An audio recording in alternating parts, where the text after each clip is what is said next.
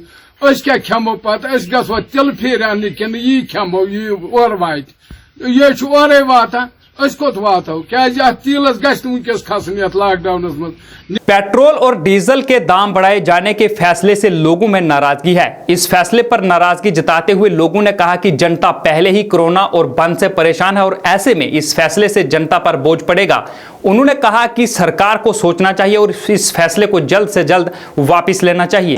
मोदी सरकार जो है लोगों की चमड़ी उधेड़ना चाहती है और इस वक्त जब पेट्रोल डीजल जो क्रूड ऑयल है वो दुनिया में सबसे सस्ता है पिछले 20 साल में, लेकिन यह है कि उसका नतीजा ये है कि ये सबसे महंगा पेट्रोल और डीजल बेच रहे हैं। जब मनमोहन सिंह जी की सरकार थी तो तब $145 बैरल थी, लेकिन तब भी पेट्रोल और डीजल जो है 60-70 के बीच में रहा। लेकिन आज जब वही जो है वो $35-28 पर बैरल मिलती है तो तब भी रेट जो है वो 60-70 रुपये और रोज बढ़ता जाता है। इसलिए कोरोना की महामारी में आर्थिक स्थिति देश की बहुत खराब है, लोगों की हालत बहुत खराब है, लेकिन उसमें भी मोदी सरकार लोगों के नाक से पैसे निकाल रही है, चाहे वो कई चीज़ों पे टैक्स और ये बढ़ाना, ये बड़ी दुर्भाग्यपूर्ण बात है। ऐसी स्थिति में जब पूरी दुनिया, पूरा देश कोरोना महामारी के प्रभाव से जूझ रहा है, ऐसे में जनता पर सरकार महंगाई की जो मार दे रही है, सरकार अपनी जवाबदेही से बचती नजर आ रही है। सरकार को यह जवाब देना चाहिए कि वो ऐसे काम क्यों कर रही है। जहां क्रूड ऑयल के पहले रेट बहुत ऊपर थे, अब पूरी दुनिया में ये क्रूड ऑयल के रेट बहुत नीचे आ गए हैं। ऐसी स्थिति में जब आम आदमी को सरकार ने फायदे देने चाहिए, सरकार जनता पर अलग अलग तरीके से टैक्स क्यों लगा रही है? ये बात समझ से परे है। एक तरफ सरकार कहती है कि हम गरीबों के साथ हैं, गरीब दर दर की ठोकरें खा रहे हैं, गरीब अपने घर नहीं पहुंच पा रहे हैं। ऐसी स्थिति में सरकार को फ्रंट फुट पे आकर खुल के बताना चाहिए कि सरकार गरीबों के लिए क्या प्रयास कर रही है। जहां डीजल पेट्रोल के रेट्स की बात है, यहाँ पर आम आदमी इससे जुड़ा हुआ है, यहाँ इनकी जरूरतें जुड़ी हुई हैं। सरकार को इन जरूरतों की तरफ ध्यान रखते हुए तत्काल इस प्रभाव को लाते हुए डीजल पेट्रोल के रेट में कटौती करनी चाहिए, जिससे आम जनता तक ये फायदा पहुंचे। शिवसेना बाला साहेब ठाकरे जम्मू कश्मीर इकाई ने पेट्रोल और डीजल की कीमतों में वृद्धि के खिलाफ आज विरोध प्रदर्शन किया। पार्टी के प्रदेश अध्यक्ष मनीष साहनी ने कहा कि आर्थिक बदहाली की इस घड़ी में जनता को राहत देने की जगह यह बोझ उस पर बढ़ाया जा रहा है। शराब की दुकानों में एक बड़ी वृद्धि के बाद पेट्रोल और डीजल की कीमतों में वृद्धि को अंजाम दिया गया है। साहनी ने कहा कि पेट्रोल डीजल की कीमतों में बढ़ोतरी का सीधा असर महंगाई पर पड़ेगा।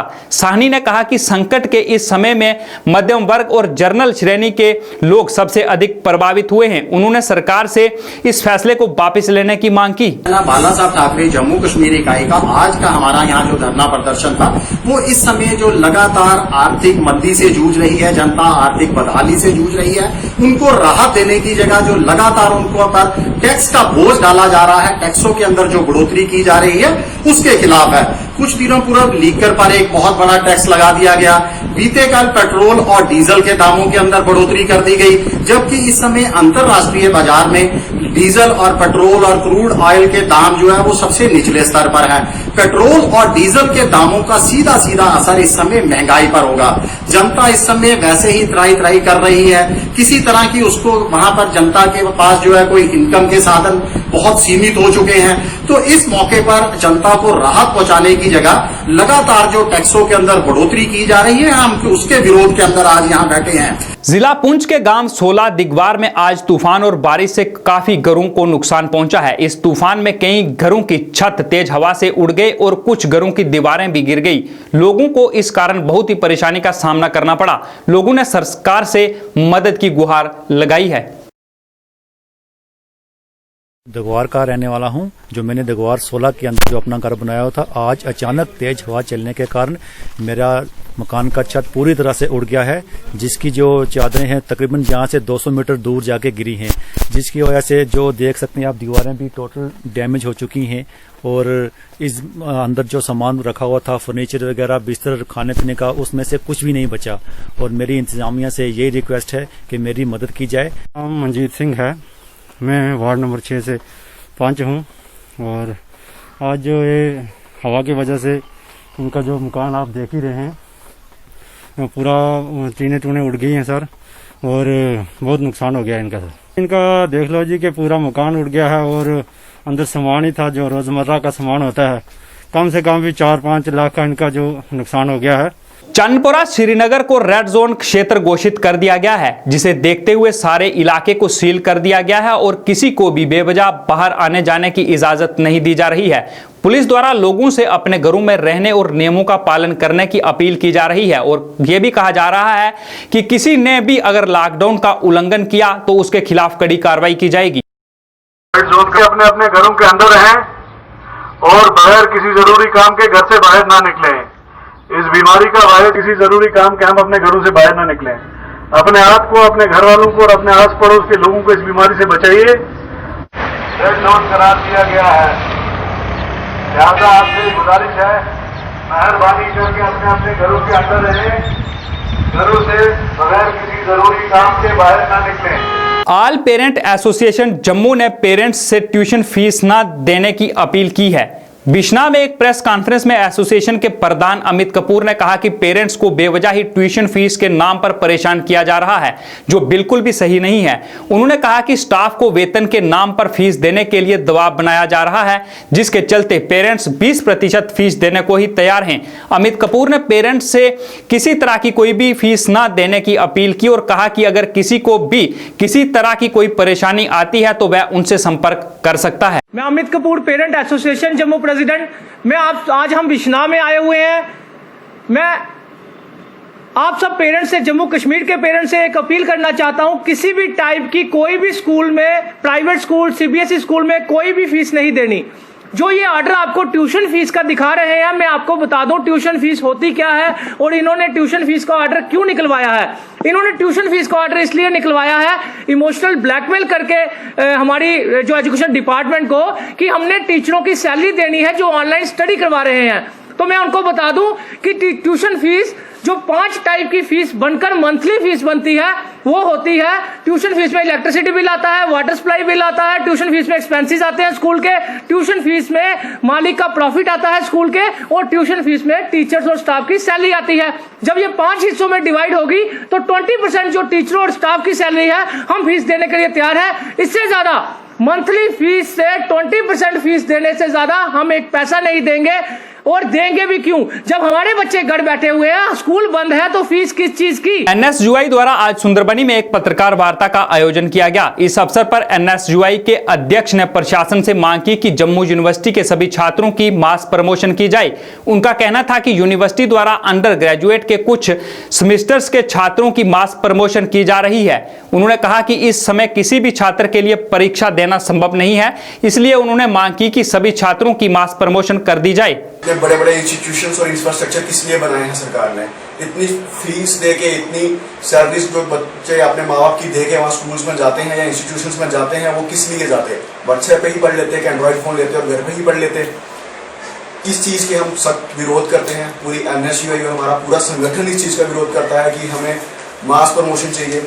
जैसे कि पिछले थोड़े दिन पहले हमारे यूनिवर्सिटी के बच्चों ने मेमोरेंडम किया, हमने बनाया, जिसमें लगभग 1200 से ज़्यादा सिग्नेचर आए। सिग्नेचर कैंपेन चलाई हमने।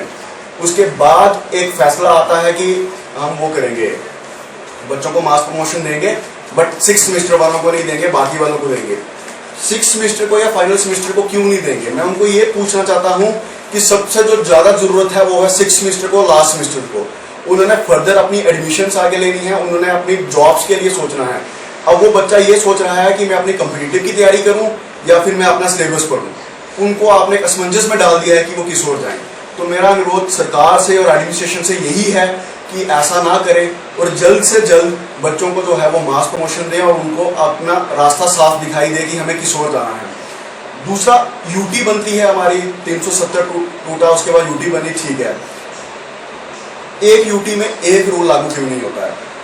कुछ दिन पहले हमारे कश्मीर से आ रहा था कि कश्मीर यूनिवर्सिटी के बच्चों को जो है वो मास प्रमोशन दी जा रही है। ठीक है, हमें उससे कोई एतराज़ नहीं है, हम उससे पूर्ण सहमत हैं और पूर्ण उनके साथ है कि ठीक है आपको मास प्रमोशन मिल रही है, बिल्कुल वो जायज़ है, वो डिमांड भी जायज़ है और बच्चों को वो मांगना भी जायज़ है। बट जम्मू वालों ने ऐसा क्या पाप किया है कि आप उनको मास प्रमोशन नहीं दे रहे हैं? एक जैसा व्यवहार आप दोनों के साथ क्यों नहीं कर रहे हैं, जम्मू और कश्मीर के साथ? हमें उनसे कोई नाराज़गी या कोई कुछ नहीं है। अगर उनको मास प्रमोशन मिला है तो बहुत अच्छा हुआ है, वो ये चीज़ डिजर्व करते हैं। बट जम्मू भी डिजर्व करता है। नेट यहाँ पे भी 2G ही चल रहा है और नहीं, कभी तो चलता नहीं है, जब चलता है तो 2G चलता है। तो हम यही कहना चाहेंगे सरकार से, एडमिनिस्ट्रेशन से कि जितनी जल्द हो सके ये एक आश्वासन दिया जाए और एक नोटिस निकाला जाए कि बच्चों को मास प्रमोशन दी जा रही है, चाहे वो कॉलेजेस भी हो, चाहे वो यूनिवर्सिटीज़ के हो, चाहे वो क्लस्टर यूनिवर्सिटी हो, चाहे वो जो मर्जी हो। नहीं तो बच्चों को मजबूर मत करें कि वो इस महामारी के दौर में कुछ गलत कदम लेने पे मजबूर हो या उनको कुछ सड़कों पे उतरना पड़े या यूनिवर्सिटी गेट के बाहर बैठना पड़े। हम ऐसा कुछ नहीं करना चाहते हैं। आइए अब चलते चलते नजर डालते हैं आज के मौसम और तापमान पर।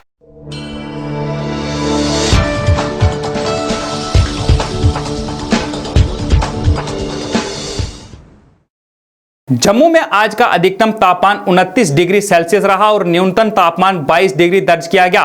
वहीं कश्मीर की बात करें तो कश्मीर में आज का अधिकतम तापमान 21 डिग्री सेल्सियस रहा, जबकि न्यूनतम तापमान 13 डिग्री सेल्सियस दर्ज किया गया।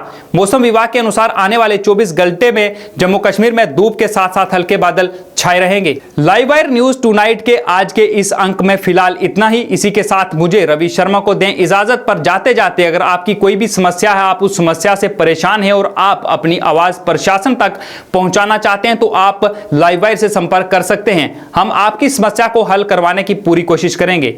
नमस्कार।